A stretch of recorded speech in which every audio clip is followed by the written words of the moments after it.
ભારતે અણુ રિએક્ટરના ક્ષેત્રમાં પણ આત્મનિર્ભરતા કેળવી છે. ભારતને દુનિયાભરમાં સન્માન અપાવે તેવું દેશનું સૌથી પહેલું મોટું સ્વદેશી બનાવટનું પરમાણુ પરીક્ષણ કાંકરાપારમાં સફળતાપૂર્વક પાર કર્યું, જેના થકી વીજ ઉત્પાદનને વેગ મળશે. આવો આ યશોગાથાને જાણીએ.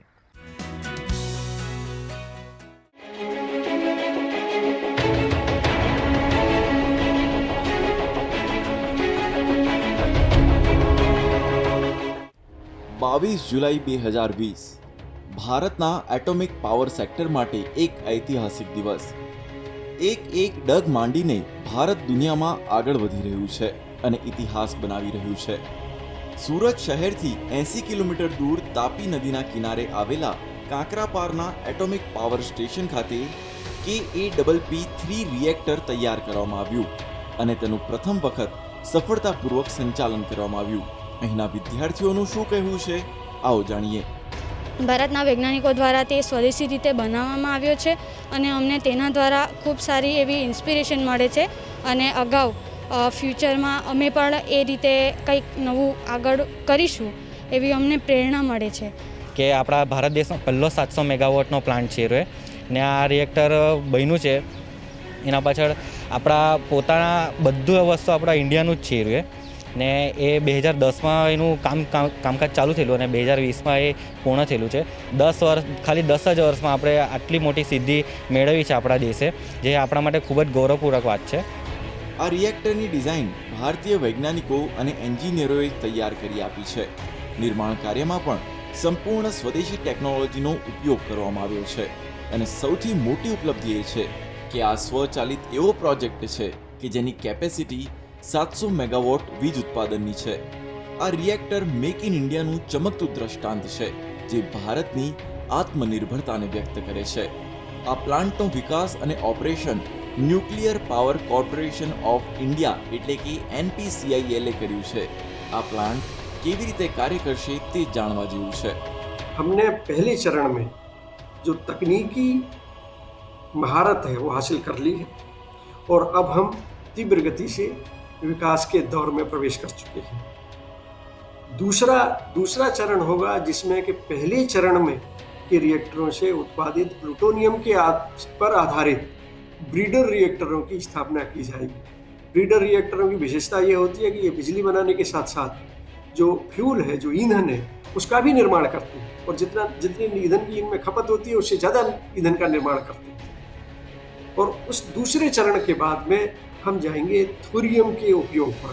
तो अभी जैसे मैंने बताया कि प्रथम चरण में हम अब तीव्र विकास के दौर में पहुंच रहे हैं. दूसरे चरण के लिए तकनीक को जांचने परखने के लिए हमने एक prototype fast breeder reactor 500 megawatt का कल्पकम में स्थापित किया है. तीसरे चरण की जबकि हम थोरियम पे जाएंगे, उसके लिए जो जरूरी तकनीक है उनके ऊपर अनुसंधान का काम शुरू हो चुका है और मैं समझता हूँ इन दोनों में ही हम विश्व के अग्रणी देशों में. આ આખા પ્રોજેક્ટને કાર્યાન્વિત કરવામાં કેવા પ્રકારના પડકારોનો સામનો કરવો પડ્યો, આવો જાણીએ. सिर्फ डिजाइन ही चुनौतीपूर्ण नहीं है, इनको बनाना भी चुनौतीपूर्ण है, क्योंकि भारतीय कारखानों में जो हमारी मैन्युफैक्चरिंग है इनमें इस साइज के और न्यूक्लियर क्वालिटी के यानी इस गुणवत्ता के उपकरणों का पहली बार निर्माण हो रहा था. तो वो भी सीख रहे थे, उन्होंने भी अपनी क्षमता वृद्धि की, उन्होंने भी अपने अपने अपने यहाँ नए संसाधनों को उत्पन्न किया और साथ ही जो हमारी निर्माण कंपनियां हैं उन्होंने भी इस तरह के इतने बड़े स्तर के इतने इस गुणवत्ता के जो ढांचे हैं या और जो दूसरे जो हम स्ट्रक्चर्स, कंपोनेंट्स और सिस्टम्स बोलते हैं उनका निर्माण पहले कभी नहीं किया था. तो इस तरह से देखा जाए तो इस प्रयास में न सिर्फ NPCIL सीख रहा था और NPCIL आगे बढ़ रहा था, हमारे जो हमारे उपकरण निर्माता हैं और जो हमारी निर्माण कंपनियां हैं वो सब भी हमारे साथ थे. આ પ્લાન્ટમાં 220 મેગાવોટના વધુ બે સ્ટેશન KAPS-1 અને KAPS-2 પણ છે. પહેલા પ્લાન્ટની શરૂઆત 1993 અને બીજાની શરૂઆત 1995માં થઈ હતી. ભારત હવે તે દેશોની હરોળમાં આવી ગયું છે જેમની પાસે ન્યુક્લિયર પાવર ટેકનોલોજી છે. ભારત માટે KPP3ની આ ઉપલબ્ધિ ખૂબ મોટી ગણવામાં આવી રહી છે.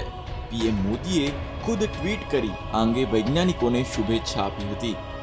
ભૂતકાળમાં બનેલી સોવિયેટ સંઘના ચર્નોબિલ ખાતે ઘટેલી ઘટના કે પછી જાપાનના ફુકુશીમા ખાતેના અણુ સંકટને ધ્યાનમાં લઈને સાવચેતી સાથે ભારતના વૈજ્ઞાનિકોએ આ કાર્યને સિદ્ધ કરી બતાવ્યું છે. उस तरह का एक्सीडेंट, उस तरह की दुर्घटना हमारे रिएक्टरों में नहीं हो सकती.